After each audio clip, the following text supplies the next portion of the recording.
65 million years ago, during the Cretaceous period, colossal beasts dominated the Earth and, of all the predators that walked on the surface, the T-Rex was the most feared. Its exorbitant size and hunting skills frightened all the other carnivorous animals of its time.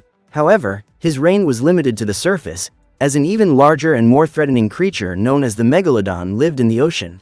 Millions of years later, traveling clandestinely in the Philippine Sea, Jonas Taylor, a spy hired by the Oceanic Institute, breaks into the captain's office in search of documents proving that the crew is involved in environmental crimes and ends up being caught red-handed. At this point, he tries to disguise himself by saying that he has been sent to carry out some security protocols, but when he realizes that the crew member is not falling for his lies, Jonas attacks him.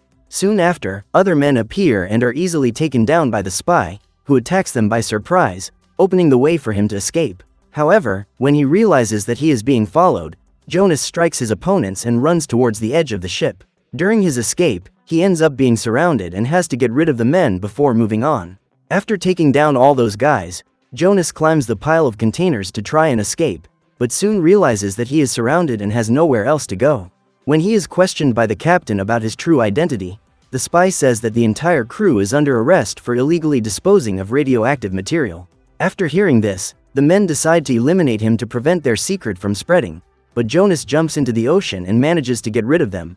Minutes later, a shark-shaped plane appears and Regis opens the hatch to rescue his coworker.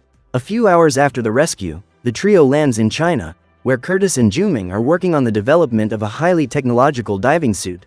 That evening, Jonas is invited to attend the 10th anniversary party of the Oceanic Institute, where Juming is the director. During his speech, the man decides to introduce Haichi, the only megalodon raised in captivity, to the other guests.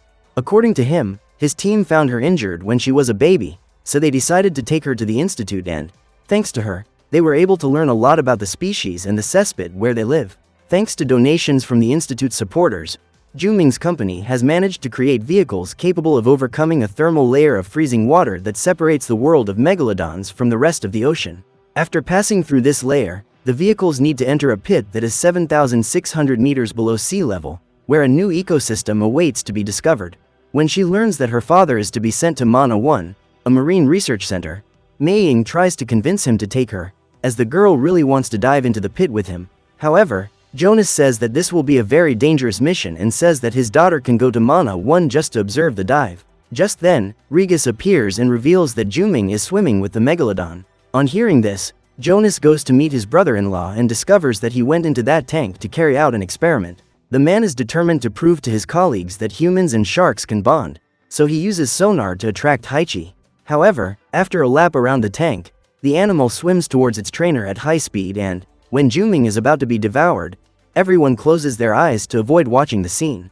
Minutes later, to everyone's surprise, the businessman enters the room and reveals that he used his suit's turbo mode to escape in time. The next morning, Juming and his team arrive at the Marine Research Center and leave the laboratory alone. During the night, as she is unsupervised, Haichi manages to cut a hole in the tank and escape through the ducts that lead to the ocean. Meanwhile, in Mana 1, scientists begin their exploration and send 2 vehicles to descend 7,600 meters below the surface in order to explore the area, collect rock samples and catalog new species. When the vehicle Jonas and Regis are in reaches a depth of 6,000 meters, the team notices that the use of oxygen is 11% higher than expected. Soon after, Mei Ying comes out of hiding and Juming discovers the reason for the accelerated oxygen burn. On discovering that his daughter is on board, Jonas is furious and orders Regis to return to the surface. However, Mei Ying reminds her father that this is the 26th dive into the pit and there have never been any incidents before and manages to convince him to continue with the mission. Suddenly, Regis reveals that there is a megalodon a few meters away from the submarine and it is moving quickly towards them. At that moment, Jonas orders Regis to dive at full speed towards the thermocline, which is the layer of ice that megalodons are unable to cross. After crossing the layer, the vehicles get rid of the shark and use low-frequency lights to avoid attracting the attention of other predators. Checking Heiki's locator, Juming realizes that it is she who is chasing his team and, surprisingly, manages to cross the thermocline to reach them. Suddenly, another mega shark, even bigger than Haichi, approaches the submarines and the researchers decide to follow it to find out where the monsters are coming from. A few minutes later, they discover that those giant fish have gone there to breed and find an underwater station that apparently houses some humans. Seeing the submarines approaching, Montez fears that his illegal activity will be discovered and releases some explosives in an attempt to eliminate the visitors. Thanks to these explosions, a rupture occurs in the thermocline, opening up a gigantic hole in the ice sheet. Meanwhile, Regis and Curtis try to get the submarines to a safe area during the collapse in order to prevent the ships from being buried. However, during the escape, the submarine Juming is on ends up being left behind and the whole team is trapped under the rocks. At that moment, Jonas and his friends are also trapped underwater, but they are still alive. When he realizes that the radio has stopped working and the oxygen tank is running low, Jonas comes to the conclusion that they are in trouble. After a few minutes trying to fix the radio, Regis manages to establish contact with the base and Mac is relieved to discover that his friends are still alive. The problem is that the rescue submarine isn't working and Jess believes that some member of the team has sabotaged the control board. So Jonas decides to use the diving suits to walk to the underwater station and will have to make the 3-kilometer journey in less than 2 hours, after which the oxygen in the suits will run out. After all the team members have put on their suits, Jonas opens the emergency exit and guides his team across the rocky surface of the ocean floor. During their walk, they come across Juming and his team and Meiying is relieved to discover that her uncle is alive. As soon as the two groups meet, they continue their walk and observe all the as yet uncatalogued species that live in that pit. As the incidence of light is rare in that place, all the creatures that have a glow attract attention for their beauty. However, when he approaches to look at a group of corals, Lance ends up being attacked and panics. But Curtis helps him get rid of the animal and orders him not to touch anything. From that moment on, the young man becomes much more attentive and walks around looking everywhere. But he is nevertheless surprised by the attack of a giant octopus.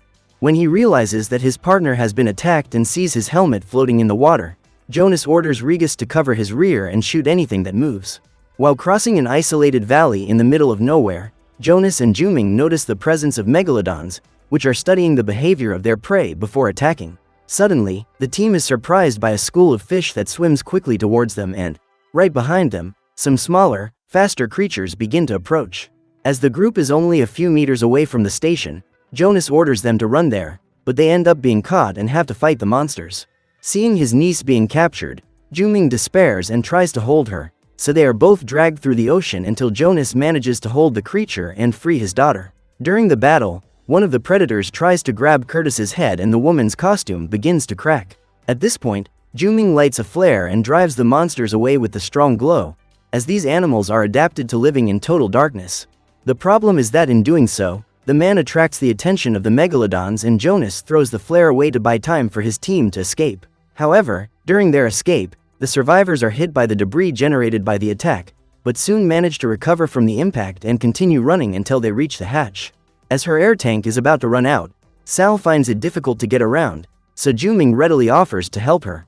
However, when she looks back, the woman sees a mega shark approaching and decides to push her boss away in order to save him. At the end of this heroic act, Sal ends up being devoured, but the rest of the team manages to reach the hatch despite the shark attacks. Just as the door was about to close, the visor of Curtis's helmet, which was cracked, explodes and the woman's head is destroyed along with the glass.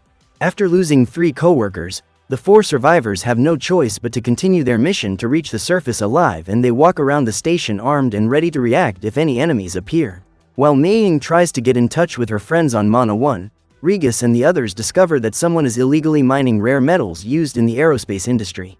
A single box of that metal is worth more than $1 billion and that explains the reason for the attack. When the team finally manages to contact Jess, the woman reveals that there is a spy infiltrating Mana 1 and Mac is investigating to find out who sabotaged the rescue submarine. After receiving this news, the quartet continues their investigation and finds the garage where some submarines are parked. Seeing those ships, Regis is relieved, because she knows that this will be her ride back to the surface. However, Jonas soon realizes that the controls aren't working and soon discovers that it's Jess herself who's sabotaging the team. Under Driscoll's orders, Jess says he will only release the submarines if Jonas is eliminated, but Regis isn't brave enough to shoot a cowardly coworker. Then Driscoll joins the call and says he will use the equipment Juming has built to plunder the ocean for decades to come without anyone finding out. After saying this, the woman orders Jess to finish them off in the chamber where the survivors are begins to flood. The only way to save his daughter is to cut the connection between the surface and that station. So Jonas decides to swim, without a suit, to the chamber where his friends entered and access the system. When he finally reaches the control panel, Jonas spots a megalodon swimming a few meters away, but is attacked by another predator that is on the prowl. After shooting the creature, the man turns off the control panel and goes back into the hatch, but ends up passing out from lack of oxygen. Minutes later, Montez finds him and reveals that he spent 2 years in a prison in Manila after Jonas had the ship he was working on seized. After telling this story, the man decides it's time to get his revenge and attacks him, throwing his opponent onto a conveyor belt that is used to destroy metal.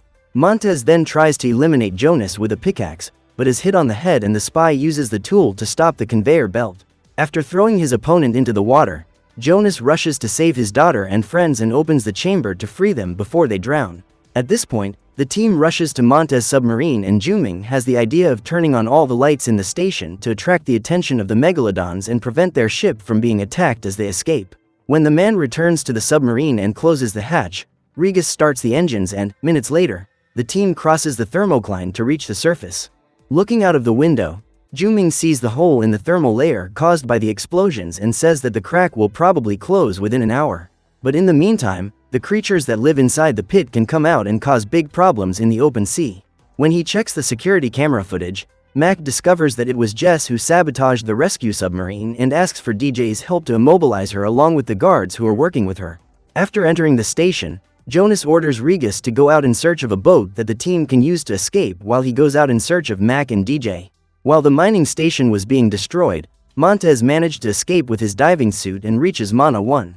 After fleeing the traitors, the pair come across other guards who have been sent to eliminate them, but DJ manages to get rid of them. However, at this point, they become targets for gunfire and decide to jump into the ocean to try and escape. Minutes later, they return to the facility but end up being captured. Luckily, Juming and Jonas manage to find them and get rid of the guards to rescue their friends. Meanwhile, Regis and Meiying are preparing the lifeboats and spot 3 megalodons approaching Mana 1. Just then, Montez arrives in the control room and informs Jess that Jonas is still alive. Immediately, the woman calls her boss to pass on the news and, while talking to Driscoll, she is devoured by one of the sharks, but Montez again manages to escape. By now, Juming and his friends are out at sea, rowing their lifeboats slowly so as not to attract attention. Seeing the team trying to escape, Driscoll's guards go after them and start their engines to try to catch up. However, just as one of the men was about to shoot Jonah, Haichi appears and devours the entire boat along with all the people inside. At that moment, Regis starts the engines and speeds up the boat so that his team doesn't become the next target. Looking at the map, Juming realizes that there is an island 60 kilometers away and convinces his team to go there to warn bathers about the possible arrival of the mega sharks. This place is known as Fun Island thanks to a super luxurious resort that has been built there, and customers get excited when they see a group of dolphins swimming towards the island. On a boat 5 kilometers from the resort, a young woman is proposed to by her boyfriend, but ends up being devoured while her fiancé looks for the ring he dropped. Soon after, the boat is attacked and sinks along with all the tourists on board. After meeting his boss, Montez leads an operation to find Jonas and his team. His mission is to eliminate them quietly so that they can't reveal Driscoll's plans to the world. When they arrive on the island, the armed soldiers walk in ready to shoot at anything that moves, but many of them end up being captured by a creature that hides in the bushes. When they hear the sound of gunfire, the tourists staying at the resort decide to flee and Juming helps the bathers out of the water. At that moment, Jonas realizes that chaos is going to spread rapidly across the island, so he asks Meiying to hide in the lifeguard tower. Suddenly, the megalodons arrive on the beach and devour the bathers who were pedaling in the water. As they approach the sand, the animals chew up everything in sight and Jonas realizes that it is now too late to get the people out of the water. While waiting for his team to return so he can leave, Driscoll grabs a gun and decides to take cover inside the helicopter. However, this doesn't stop her from being attacked by prehistoric crocodiles, who drag their prey out of the aircraft and into the forest. Seeing the predators walking across the land, Regis and DJ hide and use a mirror to keep an eye on them. When he realizes that some bathers are still alive and trying to get out of the water, Jonas takes a jet ski and enters the sea to try to help them. His plan is to use the vehicle to lure the megalodons away from the beach and buy time for the victims to escape. After dodging the mouth of a shark, Jonas ends up falling into the sea and quickly swims back to the jet ski in an attempt to dodge the next attack. However, the vehicle's engine stops working and the man is almost devoured, but luckily manages to escape at the last second. Meanwhile, Juming and Mac raid a warehouse in search of the substance, which can be used to build bombs, but end up being found by Monte's team. On the other side of the island, Regis and DJ are fleeing the crocodiles and enter the warehouse to take shelter, but they also end up becoming prisoners. At that moment, Juming opens the door so that the predators can enter and runs off with his allies while the soldiers are busy shooting at the crocodiles. During the exchange of fire, the men hit a propane gas tank and caused a huge explosion. After escaping alive from the warehouse, Juming asks Regis to use the phone to call for help from the Coast Guard while he tries to steal a helicopter. On arriving at the runway, the man distracts the crocodiles nearby while Mac runs up to the aircraft and uses a shovel to eliminate the animal. When he looks back, Juming sees other predators approaching and rushes to the helicopter, but needs to refuel the vehicle before getting in. Mac then takes off and Juming throws fuel at the crocodiles to try to keep them at bay.